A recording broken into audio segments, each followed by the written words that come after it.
Everybody, can I get your attention? We are Mr. Jonathan, which he is right here.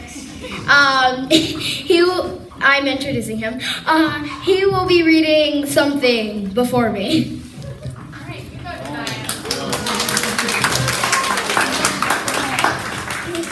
I only hope I can live up to such a heartfelt introduction. Pressure's on, gang. Pressure's on. Thank you, friends and family, for joining us for our closing reading and art exhibition for Camp Conroy 2022. This has been an incredible group of students to work with during these past 2 weeks. Our youngest is 9, and she didn't wander far. She's going to help me out again in just a second. Janai is awesome. And they range in age from 9 to 14, and our counselors, who Janai is going to help me introduce, have been astounding. We would not have been able to do this without such a remarkable group of young human beings here at what is now Beaufort Middle School. But who can tell me what this building used to be? Oh, so many of you, yes. Hit it, Lester. Yes, sir. Yes, this was Beaufort High School, and it was Beaufort High School when Pat Conroy was a student here, and then later when he came back to teach. So for us to have our Camp Conroy here in this building where Pat Conroy began his own path as author, as teacher, as advocate, as ally, as good human being is incredibly remarkable experience for us. And we're grateful to the Beaufort County School District, to Beaufort Middle School, and to Melissa Murray for making all of those things possible. Our campers have also had the benefit of a remarkable group of instructors. Yes, I agree. I don't know what's being said, but I totally second that. Miho Kinnas right over there, and Lisa and Cullen right up here. The rest of the Camp Conroy instructor team. Come on up, guys. You got to be on camera. Otherwise, I'm just talking about pretend people as far as the video is concerned. Let's give them a big round of applause.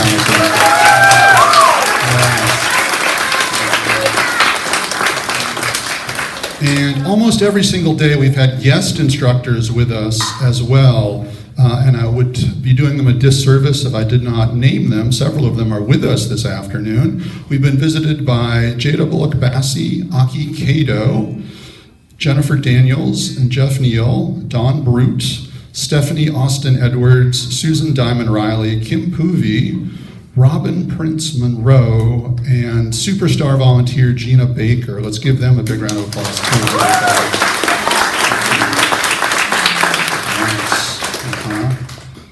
You ready, Janaya? Because this is your part. Janaya is going to introduce our counselors, and they are going to help us with the whole rest of the show. Go for it.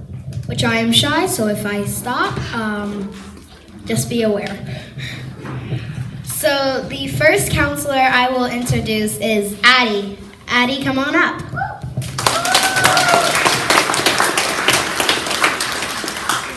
The second counselor I will introduce is Alex.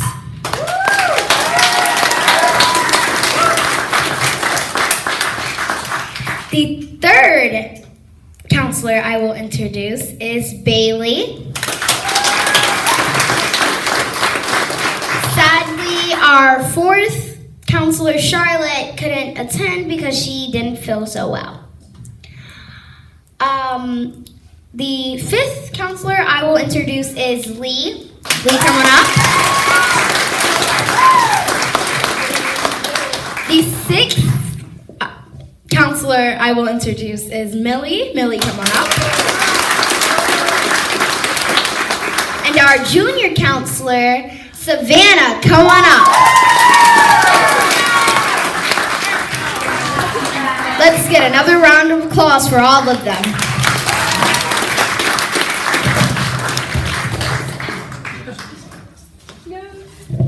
Go sit down now.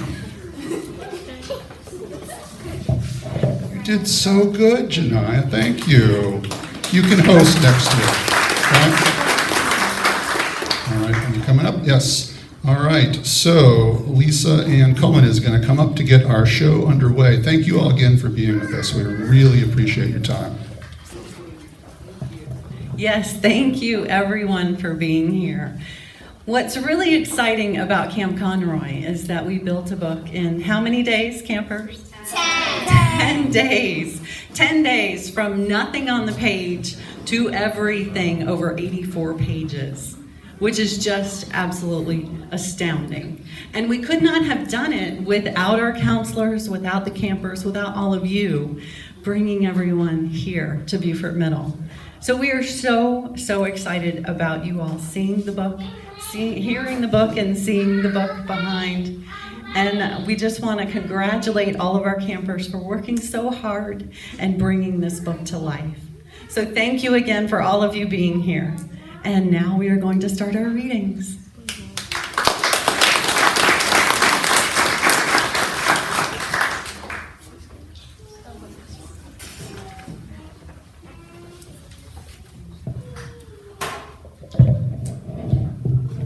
Good evening, everyone. I'm Serena Hall. I was the year's editor-in-chief for this book, and I just wrote a little note to welcome you all to the world of Destinesia. Every summer since 2018, the Pat Conroy Literary Center sponsors a 2-week-long Build-A-Book art and writing camp. Over the course of those 2 weeks, campers from the ages of 8 to 14 collaborate together to create the year's anthology. Not only does each camper create specific pieces to be published in the book, but they are also given a specific role to make it into an actual book. I am grateful to say that I was blessed with the role of editor-in-chief during my first year with Camp Conroy. The experience I was able to have this summer is one that I certainly wish I could have had sooner. The beauty of watching strangers become best friends in just weeks and the magic of working alongside other aspiring artists and authors to become published is truly amazing. It's an unbeatable experience to be able to hold the book that transformed you from aspiring to published in your hands and stand beside your new friends who are with you every step of that process. Every artist and author poured their entire soul into making not just a book, but a masterpiece. Every word, every line, and every color has a deeper meaning. It may be one which you, our reader, would understand, but it may also be one which only the campers understand. Not only did the campers play a role in every detail, but every guest, every instructor, every counselor, every donor, Beaufort Middle School, the Pat Conroy Literary Center, and every person and everything that inspired us. Everyone who played a role in creating this played a role in creating everything. Every dot was really created by several people. The theme of the year's anthology is journey, of which we captured the deeper meaning. We didn't use the physical meaning of journey as in a travel from place to place, but we thought deeper into that and used more of like a journey within oneself. For example, the journey of creating this anthology and getting to know the campers and their deep love for pickles. I lost my place again. We worked to think deeper into the meaning of everything, to look beyond the surface and to find something that really affects us. We challenge you to do the same. As you flip through the following pages, we ask that you look beyond the surface and read between the lines. We ask that you look for what the artist or author was thinking and feeling at the time and what they want you to think and feel. And we hope we leave an impact in your heart. The title of the year's anthology is Destinesia, an Anthology of Change. The word Destinesia can be defined in many ways. One being that when you reach a desired location, you forget why you were desiring that location to begin with. But a deeper meaning would be that when you achieve one goal, you almost immediately forget that original goal as you have a new one. This is the story of every person's life, working all our lives to reach that one place, and when we are finally there, we immediately have a new desire to reach higher up in the ladder of success. The cycle continues on forever. On behalf of myself and everyone who played a role in creating the 2022 Camp Conroy Anthology, thank you for being here and for reading.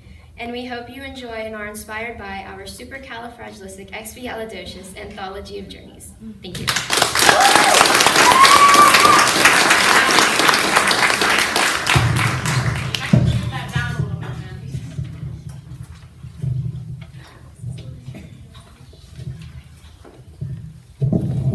All right, so our first reader is Janaya, our youngest camper, who has decided to put her name as one of her middle names, Amaria.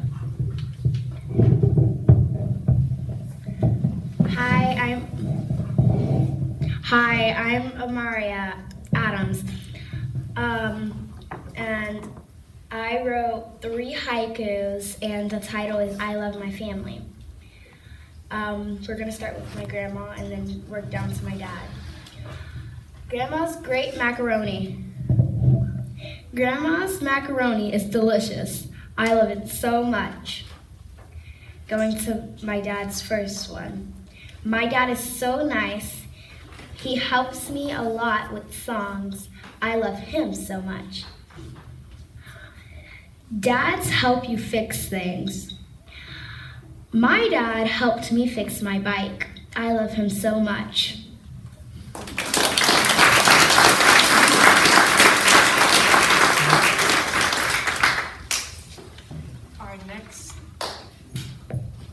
Our next reader is Addie Bowers, one of the counselors.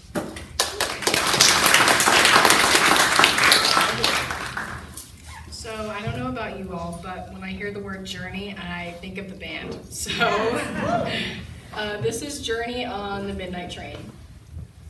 The train had been stopped for a short period of time before a boy slid into the seat across the aisle from her.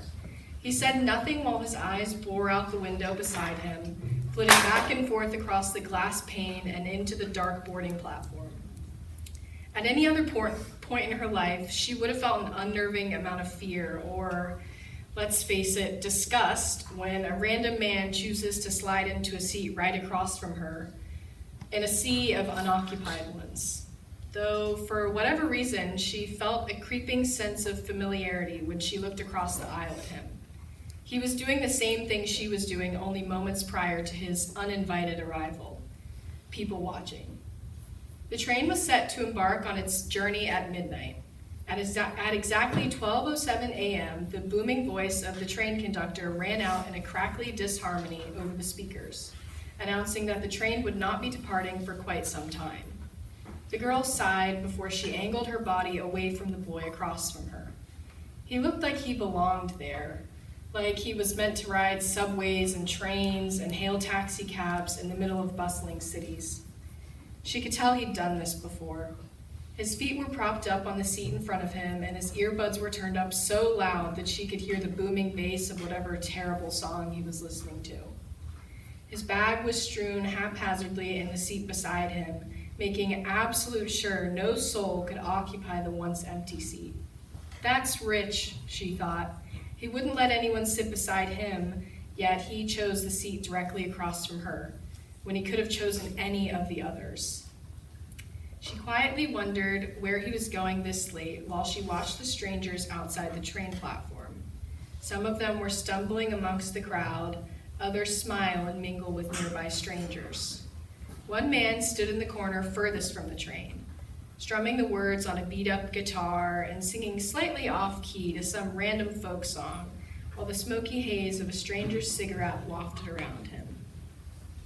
"Where are you going this late?" She wanted to smack him. The girl doesn't need to turn around to know the city boy across the aisle was directing the question to her.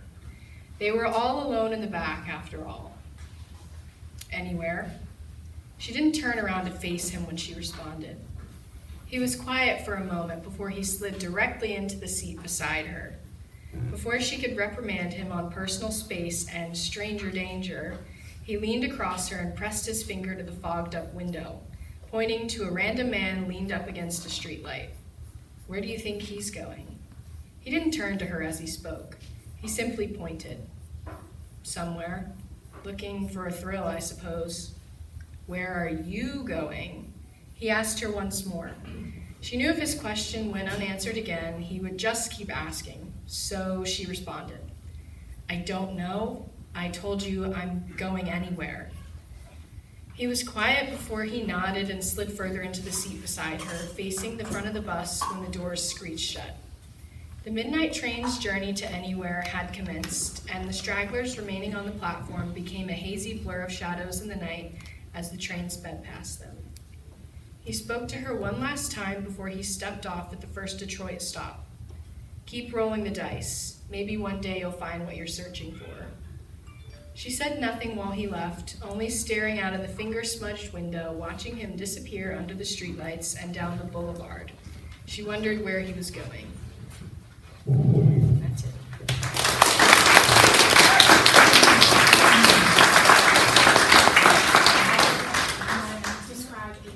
Oh, and this is... I have to leave.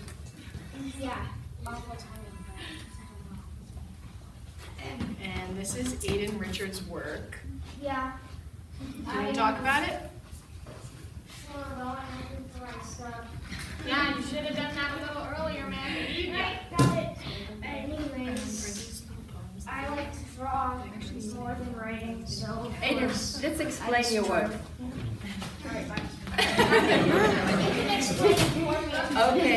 Okay, so actually so we learned a haiku written by American novelist Richard Wright. We had many of them and we studied them. What he did was he was reading it, he was understanding it, and he took the words and started to illustrate some of the poems. He did an excellent work, but he left.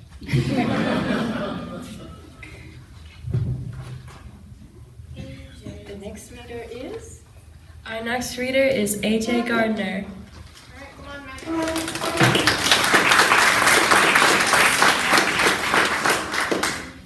Does this thing work? Does this thing work? Obviously. It's been working for the past Okay, several so, let's.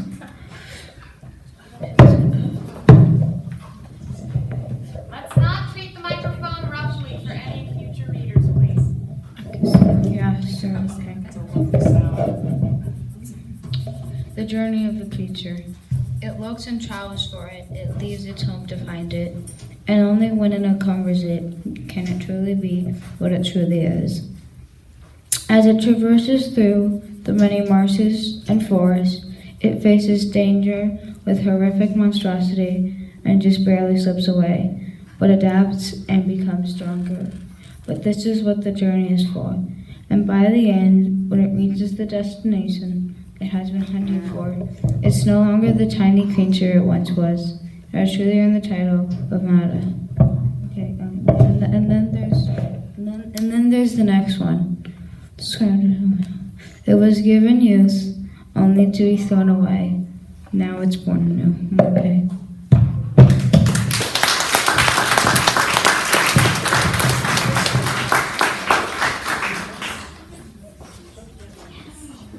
Our next reader is Alexandra and Bosley, and I'm going to rotate this for you.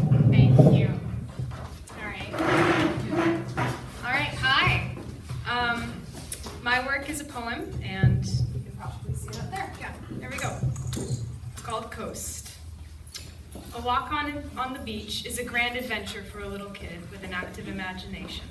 Picking up small trinkets, broken shells of bleached sand dollars, the abandoned home of an Atlantic moon snail, and craggy pieces of half-buried driftwood. Jellyfish sulk in the breach between sea and sand, like lily pads, translucent and tempting. Don't touch them, Mom says. They can still sting you. But you touch them anyway. The top is squishy, not nearly as interesting as you thought it would be. You look up and notice all your footprints, so much smaller than your parents', have been washed away.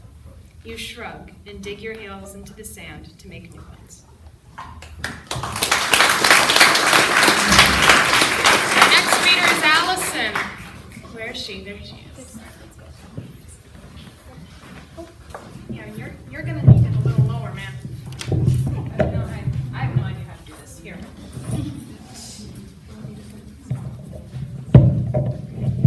You're gonna hear a lot of that noise. So.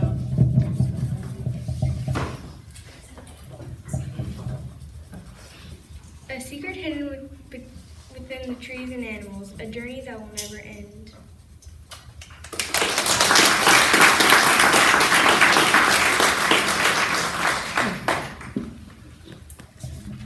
Our next reader is Anaya Millage.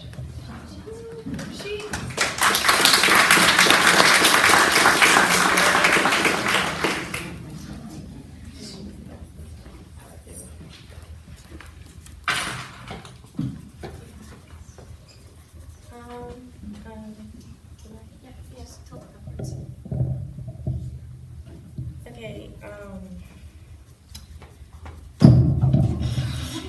It's okay, we've all done it. Alright, so my story is dark Catholic, so I'll read it. I can't get out. Fear takes over my body while in the darkness. I can see nothing but pitch black. My breathing heavy and ragged. Eyes bulging as I can barely see. my body heating up as my heart beats rapidly. I run and run, but there's no way out. I fall on my knees and start to cry. But then, in the corner of my eyes, I see a light, a voice of an angel. Something tells me that there's still hope to get out of this tragedy. But is there? Hi, my name is Lisa.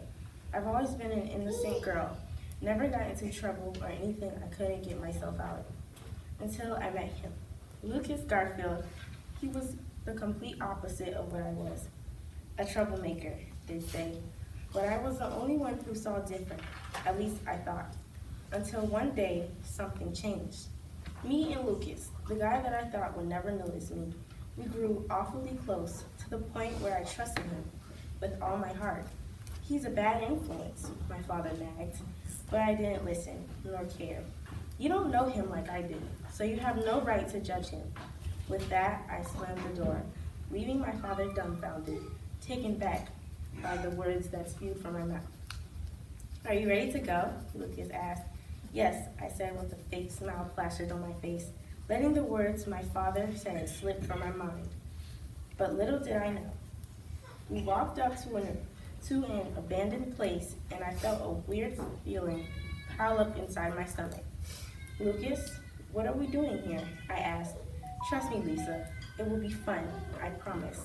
I decided to ignore the feeling in my stomach and go with the boy I trusted deeply. I heard the door shut as the light of outside fainted. Lucas, I whispered. Lucas, I shouted, starting to grow frightened, walking in circles through the pitch black. Hello, Lisa, I hear a faint voice. Lucas, what's going on? I asked. He walked up to me, caressing my face. What are you talking? Wait, no. Lost my place, sorry. Oh, little Lisa, don't you understand? I backed away with a confused look on my face. What are you talking about? I asked. I manipulated you, Lisa. You were just easy prey to me, he said. Lucas, you're not making any sense right now, I said, still confused. You were nothing to me. It was all a game. Then I felt a sudden, sharp pain in my neck.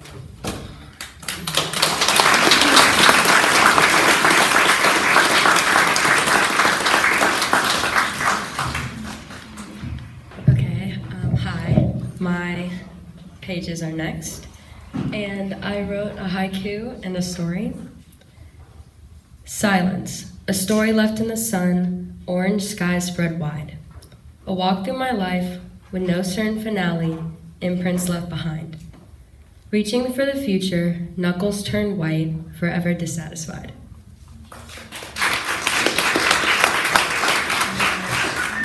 This story is titled Adventures of a Traveling Giraffe because when we did ink painting, I decided to draw giraffes in different places, so I wrote a story on it. Crinkling tree leaves and grand blue skies is the daily view of this lonely creature. Hiding in the trees brought momentary joy, but he wished for more. His long, spotted neck grew sore and heated under the safari sun. He made up his mind to travel and see the sights of the world, or maybe even more.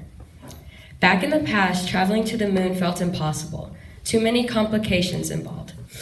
Giraffes are not considered intelligent animals, falling inferior to the memory of the elephant or the skills and cooperation of wildcats. As he began his journey, the only thing remaining was the sun. The glowing source of light followed him, constantly a reminder of why he was attempting this adventure despite the dangers. To change the reputations of giraffes in the future, he had a plan and a will, traveling as far into the universe as he possibly could. He made his way and eventually landed on the moon, hopping on a shooting star and hoping for the best. He avoided meteors and burning debris, unwilling to end his travel so early. The moon was unfit for an animal. There was no vegetation or water for consumption, no refreshing air or good hiding places. He was unhappy and in ultimate despair. There were many ways for him to return home, but in each situation he felt disappointed.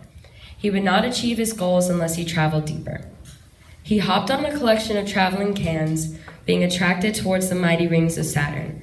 The atmosphere was cool yet sturdy, and being so far from the sun gave the giraffe a sense of renewal.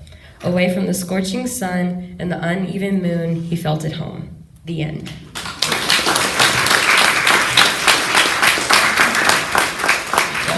And the next person to read is Becca Bennett.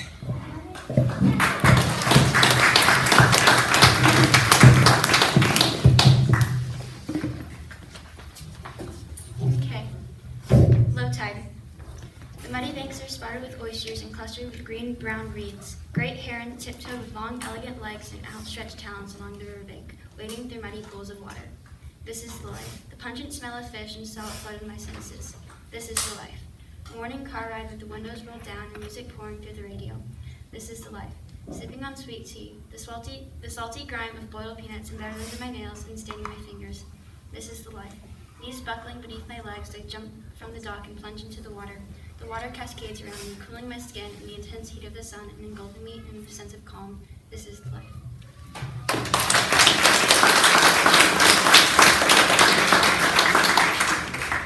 And I just wanted to say that Becca is an amazing artist. She's created so many of the paintings we have back here, and they're all really great. So for the next two people, they're both unfortunately not here, so I'm going to be reading for him and her. This is Ben Lewis, who wrote The Bolivian Emerald and a poem. Jose's village is small and peaceful. The people are kind and have plenty of supplies. The smooth wooden huts are near a beautiful waterfall and a little pond where they gather water. But one mysterious day, Jose wakes up to see no waterfall and the pond is empty. Villagers appear at his house and say to his mom, "Jose must see our leader." When they are all inside, the leader, Queen Maria, rushes everyone out and asks Jose a few questions. When they are done, the queen tells him that he is the only hope to save the village and that he needs to find the Bolivian emerald to stop the drought. After miles and miles of walking through the cliffs, Jose got to the huge mountain. He sees a small hole and crawls through it. He thinks he is safe, so he decides to rest there for the night. Little does he know, a pack of hungry wolves smells him. He quickly wakes when he hears the wolves growling. He grabs 2 rocks and bangs them together to light a fire. He grabs a stick and pokes at the wolves. The wolves run away. Then he realizes just how hard of a challenge this will be. Jose runs into the cave and finds a huge carnivorous gap. Or cave, I don't know how to say that, sorry. Cavernous gap. He thinks it's physically impossible to cross. Then as he looks down at his shoes, he realizes that his untied laces aren't dropping down, but laying flat across the gap. He continues 1 foot where the shoelace was, and he feels solid ground. He continues walking across the gap, and then he finds the emerald. He runs all the way back home, holds the emerald to the sky, and all of a sudden he wakes up. It was all just a dream. He looks outside and sees the beautiful waterfall flowing and smiles. And then this is his poem titled The Shark. Super soft, smooth shark swimming through the sea. Shark sees a little snack, chomp. Seagull soars away. Super silky seagull soaring through the sky, sees smooth shiny fish, soars down, chomp, seagull got away.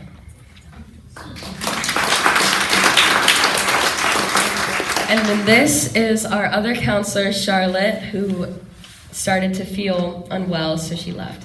But she wrote a poem titled The Lily Pad. The lily pad drifted soft and slow as far as it was able, restricted by its stubborn roots, unapologetic yet always stable. An eager little emerald frog, after swimming, longed for rest. Emotional with tired eyes, thought the lily pad was best.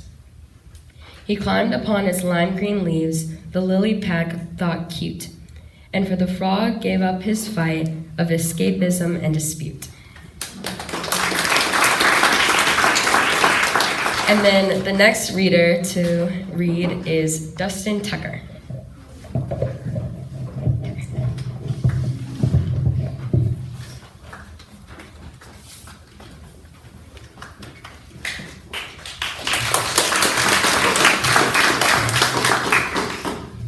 These memories aren't mine. I observe with question and curiosity as I witness a life I've never lived unfold before me. Page after page, the young one grows in age. Parties, funerals, special occasions, and happy moments all captured and frozen, but away for the day that those depicted can't recall. Page after page, the child grows in age. They know each other, and they've met before, they can swear. Well, they swore, but some don't recall him so much as knocking on their door. Families, friends, and people you just don't talk about anymore. Remembering those faces is almost a chore. Page after page, the teenager grows in age. Sacred locations and treasured sensations remembered by communication among generations. Of course, the beauty and fine details of these things can't be put into such small 2D areas. They can only be enjoyed by those who documented their encounter and those who make their own memories. Page after page, the young man grows in age. Storytelling, writing, and painting almost whenever he wants. He finds a way to make his own memories from the comfort of his home. A watery landscape with plenty to be discovered and caught, if he has the right watercolor paint with him. A guideline with plenty of room to imagine the smaller details of the environment and characters, if he has a pen and paper near. Or maybe an already detailed story that, when paired with an existing environment, would be no less than a wonder to whoever's willing to lend an ear. Page after page, the wise man grows in age. Maybe it's not always about sharing these memories. Like a wilting petal on a once stunning flower, everyone wanted to share its beauty, or take a petal with them until there were sadly no more left. Maybe it's just better to be grateful that you have all these memories. Page after page, the old man grows in age. He enjoys other stories now, memories that aren't his. A photo album or a family picture or a self-portrait can bring a smile to his face. Knowing that others wish to share their own memories and stories and experiences with others just brings joy to his own life, even as it comes to an end. Page after page, I come to the end of my age.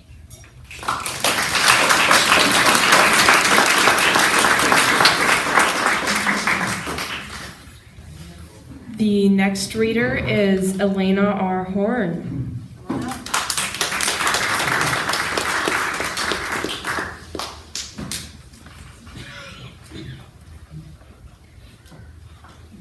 I have a short story called Overcoming Monsters that I will read tonight. I had to save those boys. They were mixing odd chemicals and other liquids they found in a large beaker. I knew I had to stop them, not only for the families of those boys, but to save my brothers. I burst into their makeshift lab when an older boy started pouring chemicals together. Then I went on a rant about how whatever they were doing was dangerous and how they could all be killed. Of course, that made them even more excited to continue the experiment. After none of them listened to me, I went over and tried to drag my younger brother out of the lab.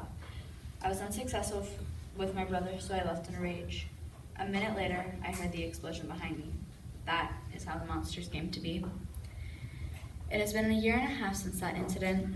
I want to go to the fight rallies with my parents to destroy the monsters. They say I'm too young and would get myself killed. They say, I don't understand why, because they say I would get myself killed. I don't understand why, because they hate me but would be upset if I died. I headed to bed, planning to talk to my parents about it in the morning. They never came home. They both got killed by one of the monsters. The bodies were never found, so I believe that they got eaten. I have never seen nor fought these monsters. I decided to join the rebellion, even though I was relatively weak and had never fought. The first time I was very confused because there are no Akuma or monsters in front of us. But people were throwing various powders and inks into the air in front of them. Then I realized the Akuma were invisible. So with the ink and powder you could see and fight them. During the attacks, I noticed they were more drawn to attack me, almost like they recognized me from trying to stop them that night. After a short time of fighting with the group, I joined a clan of war friends that taught me how to fight, and we ended up living in the woods and in small towns together. We made a good team and always had a plan if the Akuma were ever coming after us. It is very easy to tell if you have an Akuma behind or in front of you. They leave large, heavy footprints and you can hear them running. They're very clumsy and cannot stay quiet for a long time. They are carnivores but will sometimes eat treetops. They can go years without being fed and are at least 15 feet tall. One day, there were 3 Akuma on us. We were all meant to split up and meet at a predetermined village to make sure everyone was okay. We split up and all the Akuma followed me. I ran and ran, hoping, praying to lose them. The Akuma thankfully saw a village, and in an odd number of grunts and gibberish words, they decided to go there. I went further into the woods and found a little wooden cabin. The Akuma could and would tear the cabin to pieces if they believed I was in there. Nonetheless, it had already taken some damage from animals and the weather, so it was even more unsafe. But I couldn't get to the village while it was dark, so I'd have to sleep there. It was at that moment that I heard their footsteps outside.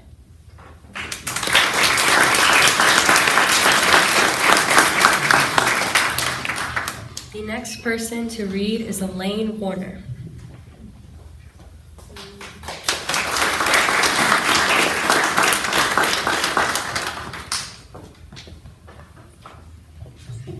Hello, my name is Elaine Warner, and this is my piece, In the Length of a Cigarette. Life is like rain, torrential. My lighter comes on easy tonight. Muscle memory never leaves a smoker, and neither does the burn between my eyes when I drag on a cheap cigarette. The fumes disappear up, evanescing into a most magnificent starry sky. Every night on the ocean is like this, unclouded by city debris and absent pollution. And here I am, on my dingy boat, doing my best to make the world here look just like the soot I came from, one cig at a time. I don't feel much guilt for this one, though. When I first left, I brought one pack to let myself off easy, try not to spasm straight off the boat. But this is only my third from the 20. It took, miraculously, just 2 moments of weakness to break me off. Set me free to sail the 7 seas with the worst headaches I'd ever had for a couple months. And here I am, now, breaking my streak. How many years has it been since I bought my little second-hand boat, sold everything except for the bag on my back to live off beef jerky and the fat of the land, to sleep beneath this sky every night? And live I have. I sailed straight to Greece, then Mexico, then Iceland and Canada, and then everywhere with a place to park my boat and the promise of food other than the catch of the day. I live off my inheritance and the small jobs I pick up, for a week or sometimes even a month, until I start recognizing street corners, start leaving traces and hearing my name called. Then it's off to sea again, off to the next place that I steal tiny, fleeting bits of. In the present, I take a long drag on my cigarette. I've worked in the greasy kitchen of a food stall in Greece and snuck into the gardens of Versailles, made a wish on a penny in the Taj Mahal fountain, toured Scottish castles, and run my hand against the rough, stone edge of a pyramid. But I always end up back here, on my boat, sometimes with my old Slavic radio on, flipping through static to hear little snapshots of 70s blues. When I was little, I wanted to be a musician, to play my violin on every stage in the world, from the British theaters to gondolas on Venetian canals, to bottle the earth in my music, present my heart to the city streets, be cradled by outdoor summer performances lit by garden lamps. Turns out I had no talent, so I spend my little nights in silence, the turning of my thoughts quiet enough to be swallowed by the lapping of the ocean waves against my boat. Since, in the end, I keep coming back to the stars because I can't touch them, because they're so thoroughly out of my reach that it's safe. Pulling the cigarette away from my mouth, I register the vague burn in my throat as I exhale acrid fog. I watch it disappear, lost in thought. It's the distance that drives me to smoke. Always has been. I tap the ashes off the cigarette, and they are gone to the waves. Gone to the larger scheme of things, the greater world I experience through tiny windows, fading memories and Polaroid snapshots. I put the cigarette out against the rim of the boat. I think, briefly, that it wasn't worth breaking my streak. But it doesn't matter, so I crush it beneath my fingers and watch as it's swallowed by the waves too.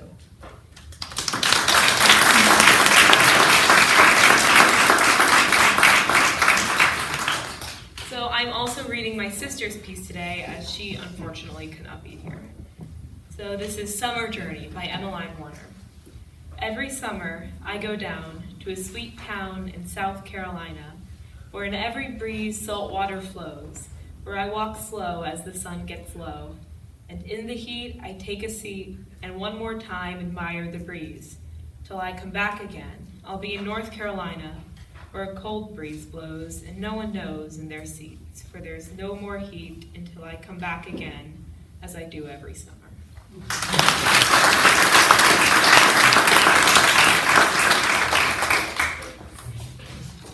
Oh.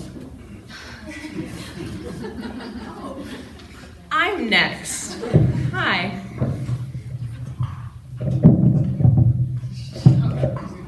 Infernal Machine. Hi, I'm Lee C. Lemstrom, and this is my poem, Tabula Rasa. When you are small, the distance between now and where you'll be is the difference between hundreds, thousands of miles and 13 years, and the difference of 3 hours to 3 feet. When you are small, your head barely peeks over the frame of the bathroom mirror, with baby fatted cheeks and messy paint. But you squint now to put in contacts and brush hair, and you lean down, not up. When you are small, the world is new and warm and bright and wondrous, and you are brand new, newer even, because in your eyes, the world is as much of a blank slate as you are, and it's your task to make a mark. But when you're no longer small, when the world and you have written on each other, graffitied like high school textbooks, and the layers of paint and ink have built up so far that you cannot see what you were originally, you must look forward instead to the future, because that's your blank slate, the spot left to write on, tabula rasa still. For context, tabula rasa is Latin for blank slate. Our next reader is Liesl Humans.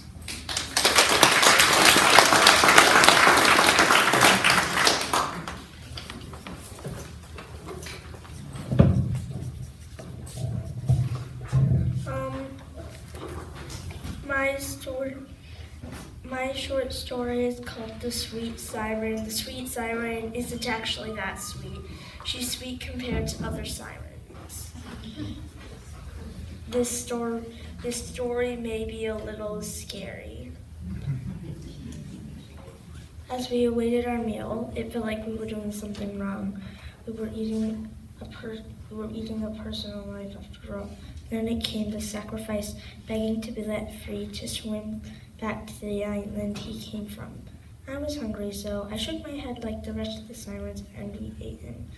Next night, I said, we should knock him out before eating him so he doesn't feel pain as he's being eaten alive. They all agreed, and now we all slap him in the face like he's knocked out.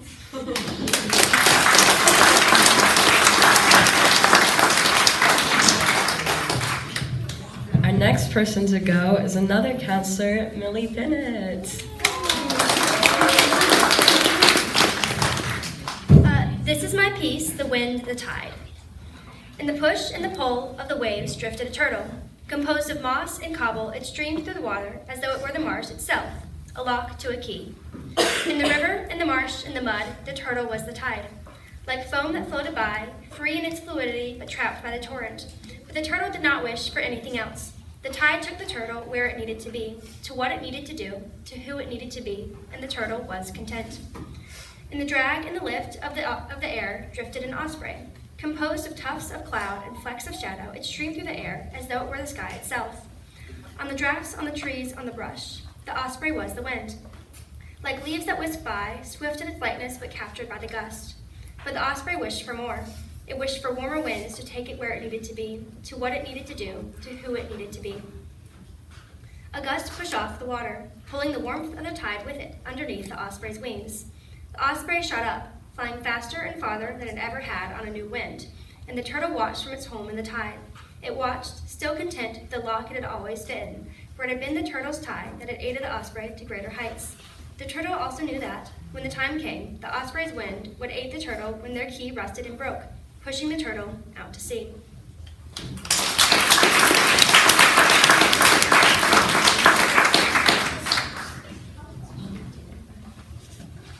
Our next reader is Nicholas Horn. He's not here, but somebody else is going to read for him, and that is Dustin.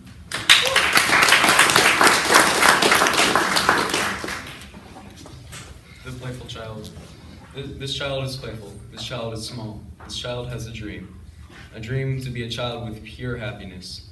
He has only found this true happiness once before. His mother wasn't home. They had just went shopping. Then he remembered. Cookies, cookies, cookies. 12 extra large packages of cookies. He ate and ate every single one. And to this day, as the child stares at the TV, he secretly wishes for the sugar high he hopes will revive his pure happiness for one single day.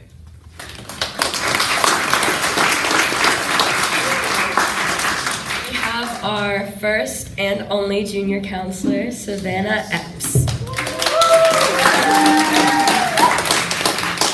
This poem is called Life. I gazed at the star-speckled sky, the shades of purple and black twirling in a slow dance. I watched as the dark colors transform like a butterfly through life. For life is a journey of change. The dark colors became iridescent swirls of red, orange, and yellow, casting the once night sky with life. The sun has a journey across the sky, like a bird flying for the first time. As the bright colors become as dark as the ocean's depths, I wish to wonder and wonder why. Why does everyone expect life to be easy? Why does everyone expect it to be like a breeze on a summer day? Why do people want to skip right to the destination and forget about the journey?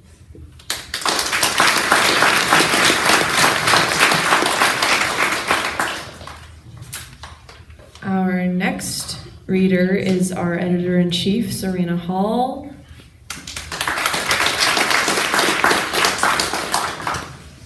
So I have a short story called A Girl in a Flame. My eyes were overtaken with oceans as I banged on the cracking concrete walls, my fists numb. I had been pounding on those walls for hours as the fire within me grew to uncontrollable measures. I didn't think I would survive that night, with my emotions running high, my hands bloody, and my lungs heaving. But I did. I awoke the next morning, still on the floor, my eyelids glued with tears and my hands throbbing. I had about 3 measly seconds to group myself before the guards unlocked my cell, cuffed my burning hands, and dragged me out to the meeting room across the hall, where I would be forced to pour out my guts for 2 hours. Then the guards would return, recuff me, and drag me off to the meal hall, where I'd eat a minuscule ration of prison potatoes and a fake meat burger. Afterward, I would return to my cell to break my nails while carving out help me messages on the walls. Finally, I got my free hour to either work out or walk around the courtyard. Then it was back to the meal hall for more fake meat before ending the day with an icy 5-minute shower and then off to bed. That was how every one of my days went for the next 2 years, repeating over and over again the same empty, pointless cycle. Everyone told me that I was lucky that I got away with only 2 years for third-degree arson, but it wasn't really arson. All it was a 13-year-old who felt rejected by everyone and needed to release her rage. So she let out her inner fire on a garden of roses instead of a living being. She took a forsaken match and stumbled across an astounding piece of land, and in seeing the roses, she couldn't control herself anymore. So she did the only thing she knew how to. She walked through that fairy garden, flames trailing by her side, no fear. She didn't once take that burning match from those cursed flowers. She felt powerful while she watched that fire burn. As she walked through the flames without wincing, she finally felt like she had control over something, at least until the cops arrived, and that was that. Only I had to let it out and have control over at least one thing. Except the law doesn't care about why. The law doesn't care about your home life or your traumas. The law only cares about what you did wrong and nothing else. So I was forced to pay a price for not hurting anyone, even though I wanted to so badly. All I did was take an abandoned match to a mystical life-size fairy garden, and that somehow got me 2 years of a living nightmare. That was how I thought while I was still there. Looking back, that nightmare was actually a blessing. I finally opened up about my home life and my traumas, and letting loose those flames that had burned within me my whole life, in a way that didn't require a match, was one of the best feelings I'll ever have. I mean, yeah, it hurt at first, but then as I grew stronger emotionally and mentally, I realized I finally felt free. The anger and bitterness that had held me back for over 13 years was let go at last, and I felt like I could fly. I can now sit peacefully in a patch of roses, running my finger over the silky petals, and be at peace with not having total control.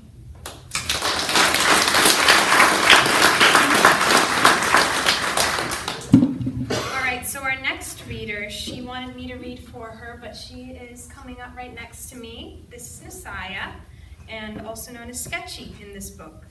She wrote this poem called Unicorn Space. The unicorns, snow, lavender, and rose, loyal to each other. They have escaped the wildfire, arrived at the unicorn space that teleports once a year. The elder unicorn, Gold, foxes, mermaids, and fawn have also lived here. There was a plenty of grass, berries, and fish for everyone. One day the rain started. It didn't stop. The storm is rising. It is time to teleport. Did you hear the thunder?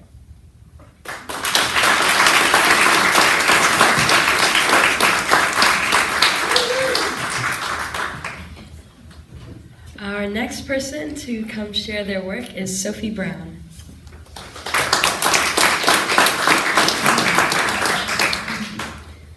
Cub, a well-known treasure and number one in my eyes, you trip and tumble, sniff and taste, sit and stare, hide and seek as I watch and smile. You learn from your mistakes with trial and error. You introduce new ideas, including the one of love. You are protected by me and your family.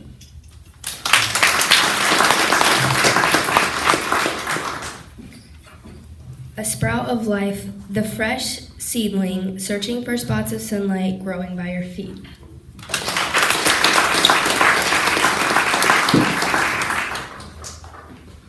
Our next reader is Travis Bleach.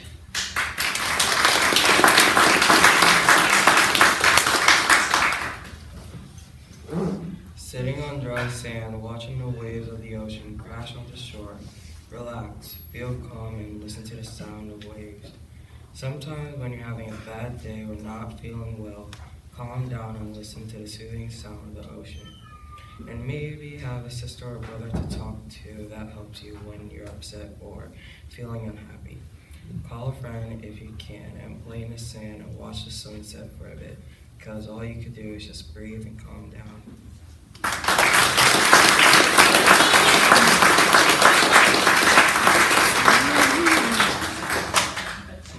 All right, so I am also reading for Weston, if you would like to come up and stand next to me. Okay. All right, this is his poem, Plains. Large metal birds fly, the air rumbling behind it, rising from earth slowly. Small people enter, information overhead, flashing lights above. This is your captain, sounds from above, falling to earth slowly.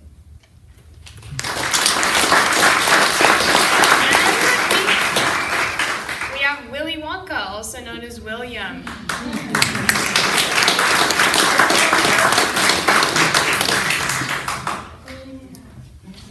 My story is called Ultimate Cake. I'm Cake. Uh-oh, the baker's back. No! I got caught. I'm going to get baked. I have to get out of here. Ha! I escaped, loser. That baker will never make me into the wedding cake. That baker will change his mind when he sees me with this icing. Ha! You think that little icing packet will save you? Yes, I think it will. You are wrong. That little icing packet will not save you. Well, you are wrong because I will spray you with this blue icing at you. Ha! Ah! How dare you! I will get you. Bah! You will never catch me. I got you now. I'm going to get baked. I'm going to bake you. No! It is over now.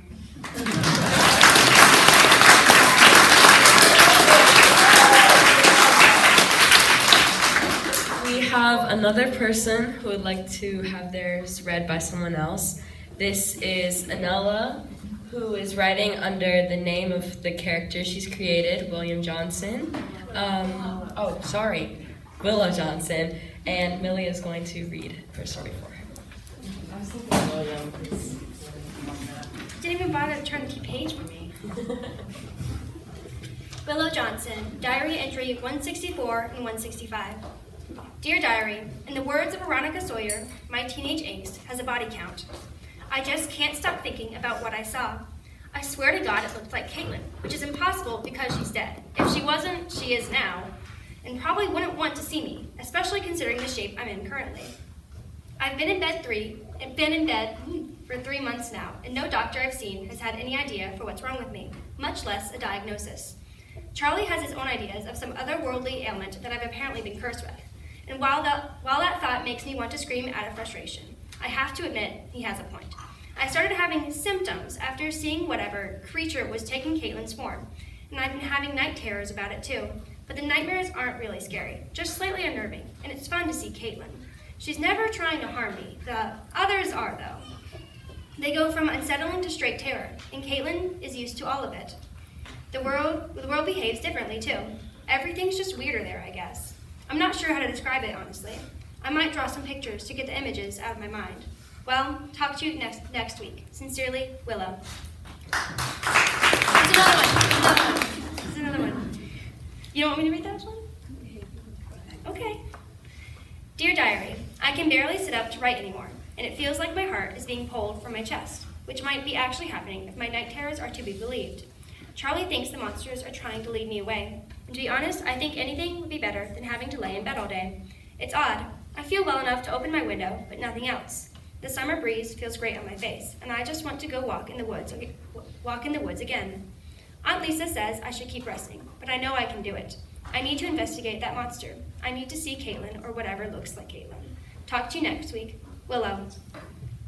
Do I need to read the number ciphers? No? Okay.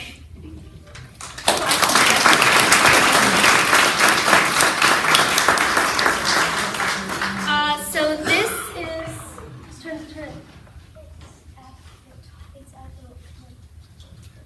Press the button.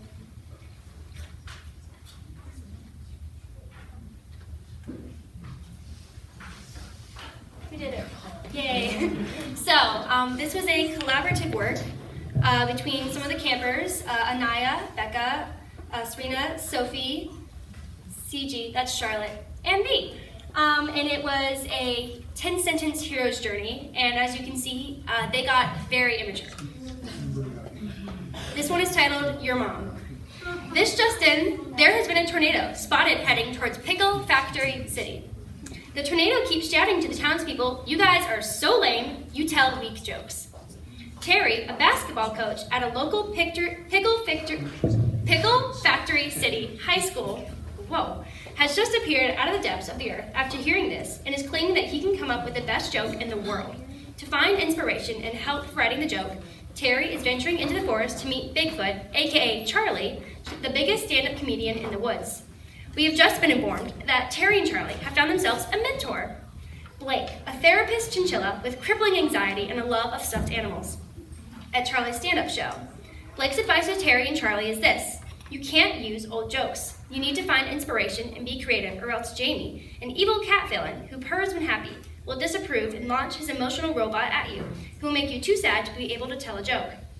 To avoid this from happening, Terry and Charlie are devising a plan to practice their joke on a random robot that they have found in the woods. They have told him to rust in peace. But alas, this robot has revealed his identity as Jamie's minion, and he is infuriated.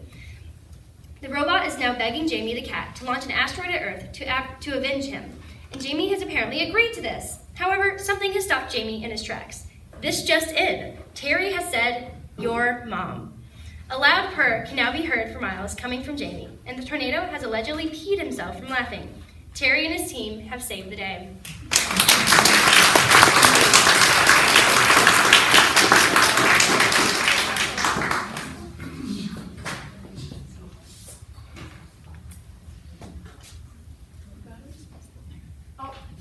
Go back, show the picture. Oh, that's important. That is a lovely piece of art by Millie of this lovely, lovely story. So, this is another collaborative work. This is by Elena, Liesel, myself, and Alex. This is called Terry and the Crime-Fighting Mullet. There's been a rare seaweed robbery at the beach, and we need a mullet to fix it. An aging clown emerges, ready to go to the barber shop to get the worst haircut ever in order to take back the rare seaweed. Terry, the aging clown, begins his mullet journey and meets Charlie, the artist, on the way. Terry and Charlie meet Blake the beekeeper and his bees, who give them the directions to the barber shop. There, they are refused their mullet service until they find Mr. Barber's missing peanut butter chocolate chip cookies. Terry and Charlie find Mr. Barber's cookies in the front pocket of his apron. Then Terry had a mullet bestowed upon his shiny, bald clown head.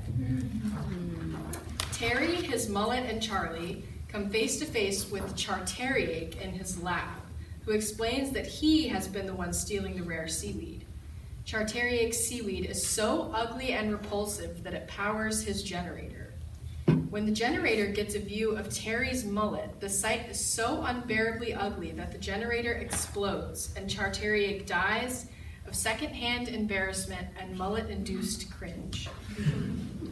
Terry returns to the beach with a newly bald head after losing his crime-fighting mullet in the explosion. He is not bettered by this journey. In fact, Terry moves into the woods and spends the rest of his days terrorizing children.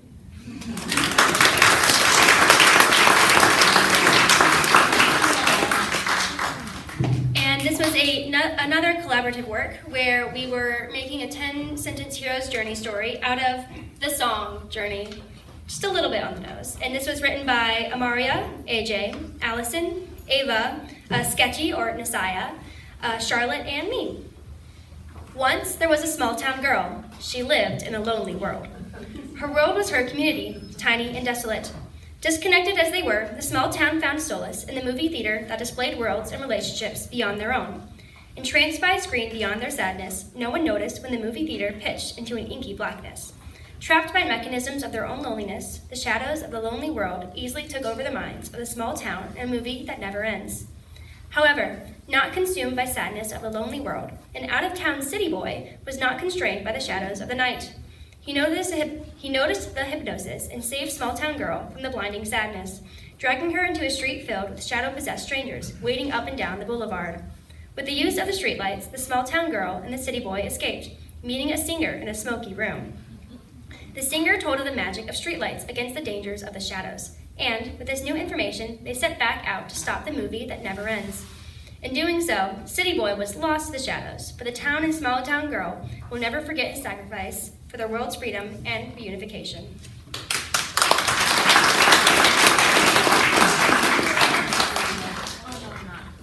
So this is yet another collaborative piece called Chuck the Cheese Man that Travis will be reading for us. So have fun.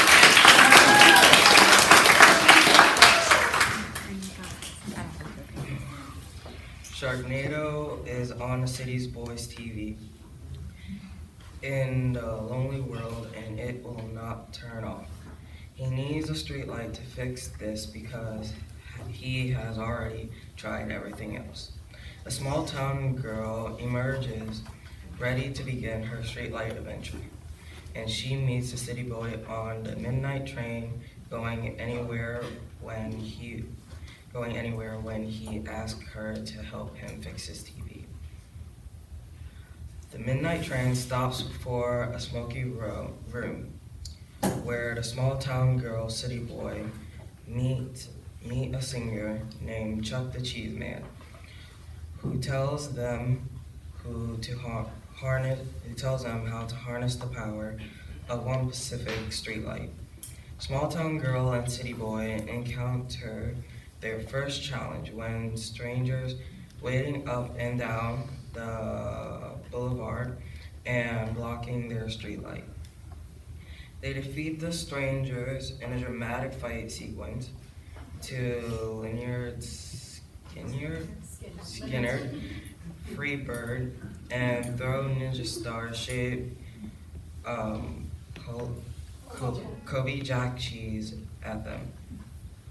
Maiming the strangers, the attempt to summon Chuck the Cheese and are successful, only to fail when the shadows searching in the night fly into his cheesy body,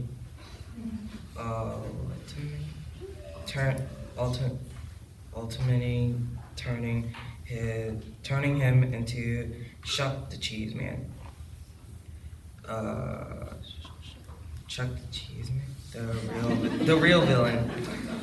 Oh well, you win some, you lose some.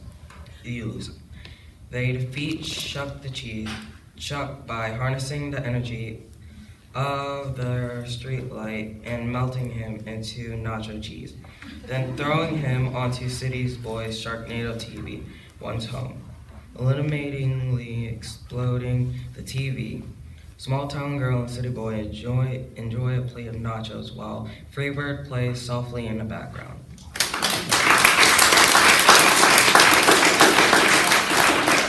So we are gonna go back to one more camper, Ava Wilson. Get in, Ava. Give it a second. It's gonna be up here in a second. Okay. Oh, you got it. There we go. Jeez, man. I got it! This is called Boarding to Paris. Do you think there's a Chipotle in Paris? Briar Cortez asked her mother. Maybe, who knows, Miss Cortez says.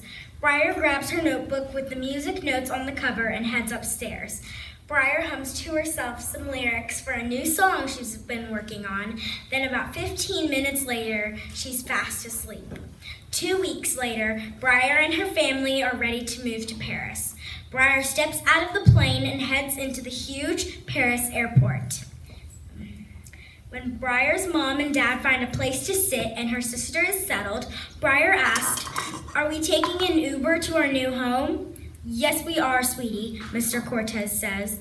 When the Uber has dropped off Briar and her family to their new home, Briar asked, "Is this an apartment?"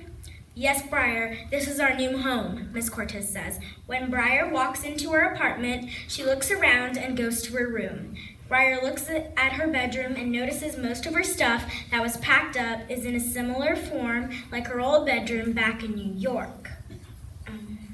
Briar cuddles up on her bed as she wonders, what is boarding school going to be like? Will I make friends? Will my boarding school accept me and my talent with music? Briar suddenly gets an idea for a new hook to add to her verses and writes down in her music notebook. A week later, Briar is standing in front of her new school, Riverdale Academy. Briar heads up to her dorm room and finds her roommate has set up everything in shades of blue and purple. Standing in the middle of Briar's dorm is a girl her age with blonde wavy hair, and she says, "Hi, I'm Chloe. It's so nice to meet you." "So nice to meet you too. I'm Briar, and I've always wanted a roommate," says Briar. She unpacks her things, starting with making the bed, then unpacking her notebooks, pencils, and clothes to set up her side of the room. 2 days later, school is in session for Briar. At 6:50 a.m., the alarm clock rings. "Be quiet, silly alarm," Briar yells. As Briar opens her eyes, she notices her roommate has made her bed and set up her backpack. How does she do it? As Briar took a shower, she came up with a song idea.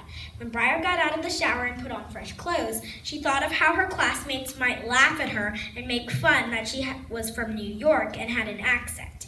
As Briar heads down to breakfast, she runs into her roommate, who had tied her blonde hair into a ponytail and holding a pencil and notebook. "You heading to breakfast?" Briar asks. "Yes, in fact I am. Let's go," Chloe says. After breakfast, the two girls go their separate ways and head to classes. During Briar's classes, she listens to every word of the lecture from the math teacher, trying not to fall asleep. During the morning break, Briar runs into a boy. "I'm sorry, I wasn't looking where I was going," Briar says. "It's fine," the boy says. As he helps her up, he says, "I think we got off on the wrong foot. I'm Charlie." "I'm Briar." As she went to her last class on Friday, she thinks, maybe boarding school is starting to look up and fall break won't be so bad.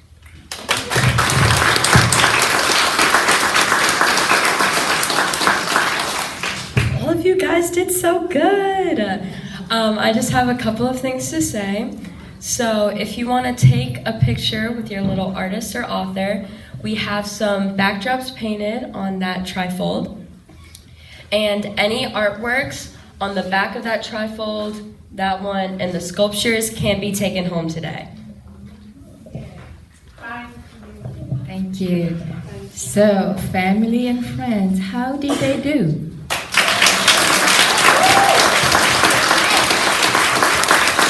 I am, and we are very, very proud of their work. And also, they worked very well with each other. On the first couple of days, I was so worried. There's so many shy children this year. I thought it's going to be a very quiet one. It's going to be easy, but no, of course, it did not turn that way. But they were so shy on the first day. I really cannot say enough about counselors. They worked so patiently, diligently. I would hire them any day. And our editor-in-chief, she worked so hard on last day. She just did not quit. She just made sure everybody's on. So, there are some fruits and water, but before that, there's one more thing I'd like to share with you. So as part of, I want to make sure this is on, as part of our special guests that came to visit, one of our special guests is Jennifer Daniels and Jeff Neal, and they are singer-songwriters. And they Zoomed with us, with all the campers, and as part of the presentation, the campers wrote a song together, collaboratively. So we have the song, and we're going to play it. Campers can sing along. It's titled Siren Song.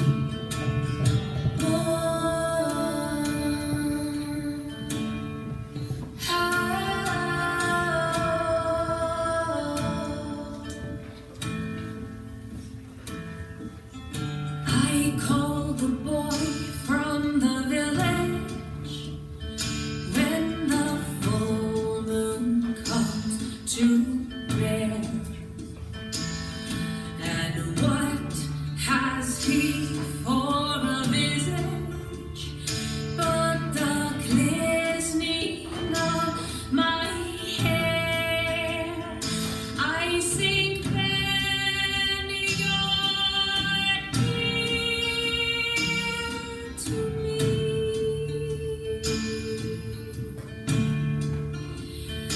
I sink then your ear to me.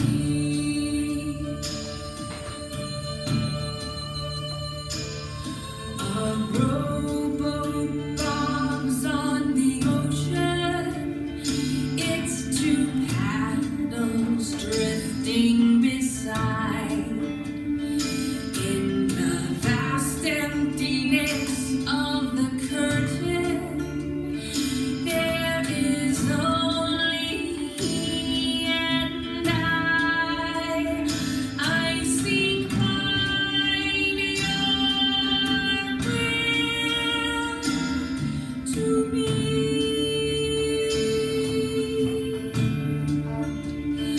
I sink behind your will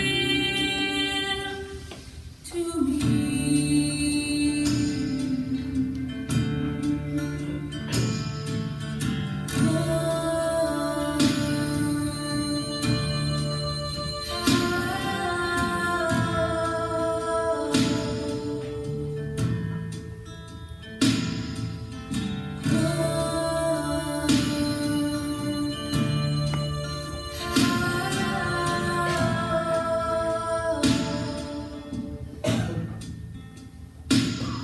My sisters wait under the island where the sun goes down to die.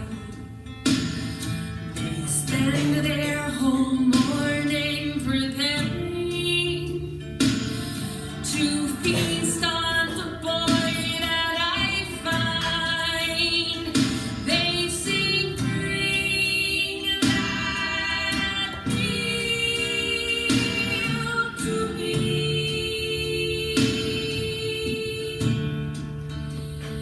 They sing, bring that meal to me.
truly amazing. So not only is everyone writers and authors and painters and sculptors, but now songwriters, right? So with that, I think what we'll do now is we're going to send a link via email so all of you have access to that song and can listen to it.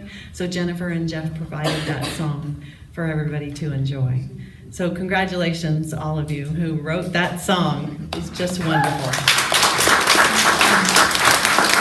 And also, I guess, just to sum it up, unless there's anything else, that once the book is out and published, you will be notified so that you'll be able to get the book at the Pat Conroy Literary Center.